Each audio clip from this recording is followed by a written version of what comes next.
All right, let's move forward. It was fun while it lasted. The hope, the dreams, the imagination, all the season tickets I was going to buy. I was moving. I was going to move to Portland, cover Wembanyama full time. What is it, 1080 The Fan? It's an Odyssey station. They'd have me, I'm sure. Could maybe get transferred. Cover Wembanyama. I was ready to party like it was 2007 all over again. Brandon Roy was the good luck mascot. The last time he was the good luck mascot, we got the number 1 overall pick when I think we had like a 4% chance of getting it. We had a 10.5% chance as Blazers. And things looked good. We rolled into the top 4. My heart was fluttering. Houston got the number 4 spot, and I said, this is fucking it. Yes, Detroit 5, Houston 4. We've moved up at least 2 spots. Why not 1? Why not move up another one? Why not move up? And then we got the 3 spot, and I knew it was over. My soul immediately left my body and looked at me from above, and I realized Portland's trading this pick. That's what's happening. This pick is not even any value. Don't even look at Athletic. Don't look at the scouting reports of any of these young kids. They do not concern you. You are married to Damian Lillard. And what Damian Lillard wants is, outside of Victor Wembanyama, you do not get any more young kids. They do not exist in your mind. In fact, start looking at your own roster. Say, what kids can go? There's more kids on the current roster that can go. I thought it was funny, though, when Victor Wembanyama saw, first and foremost, he saw Houston get the 4 spot, and they cut to him immediately. Apparently, Victor Wembanyama also did not want to go to Houston. Shocking. Shocking, I know, that he would not want to go to a team with a bunch of chuckers on it, a bunch of lottery picks, and when they won, 22 games or whatever it was, and a new head coach that's got all kinds of misconduct allegations in a city full of temptations, and he's, by the way, French. I don't know if that was a great fit. So Jabari Smith quote tweeted it, and with the little emoji of taking notes. Okay, Jabari, you go ahead, take those notes, baby boy. What you need to do is take notes and give them to your teammates so they can get you the fucking ball when you're open underneath the rim.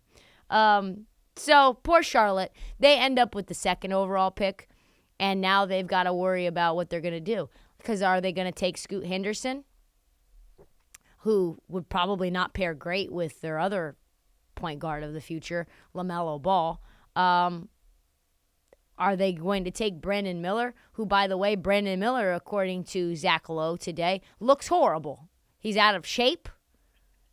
I thought it was Brandon Miller not in good shape, meaning mentally. Yeah, no shit. He's been going through a lot. No, he's physically not been working out.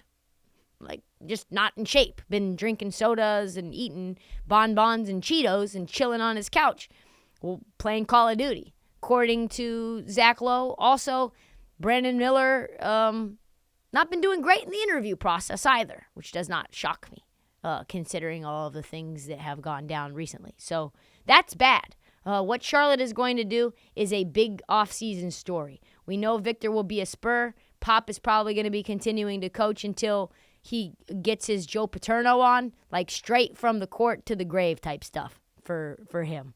I know that's morbid, but literally, they're going to have to drag him up out of there. And now we've got to figure out the biggest story for the next generation of the NBA. The hype is that big for Victor. We've been talking about him for, it feels like, 2 years now.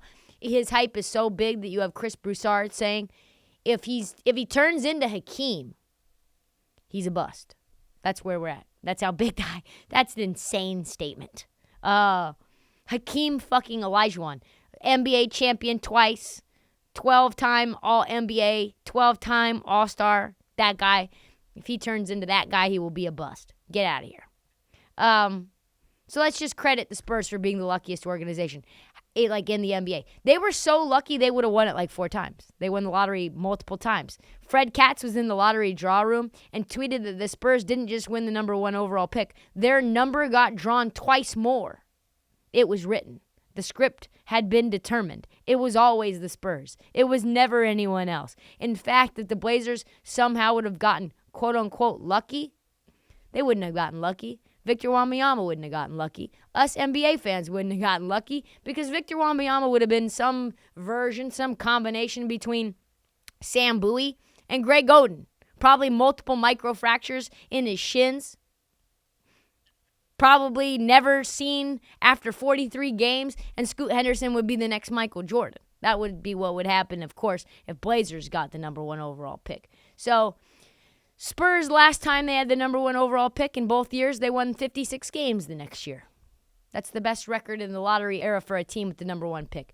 They're going to be a lot better, probably not winning 56 games, but man, this could not have worked out better for the NBA, for the Spurs, listen, San Antonio and France go together like Joe Mazzulla and never calling timeouts. Like, it's just written.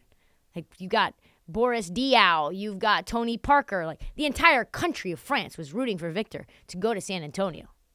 This is what he said, Victor. There's a special relationship between France and the Spurs because of Tony Parker and Boris Diaw. I know half the country, maybe if not the whole country, wanted the Spurs to have the number 1 overall pick. And before you say, well, Trysta, this is a Patrick Ewing situation, sometimes shit just happens for a reason. Like I said, if it wasn't Portland, I wanted him to be in San Antonio. Another big man, transcendent big man, going to the Spurs, playing underneath Pop, and probably playing the most boring brand of basketball you've ever seen.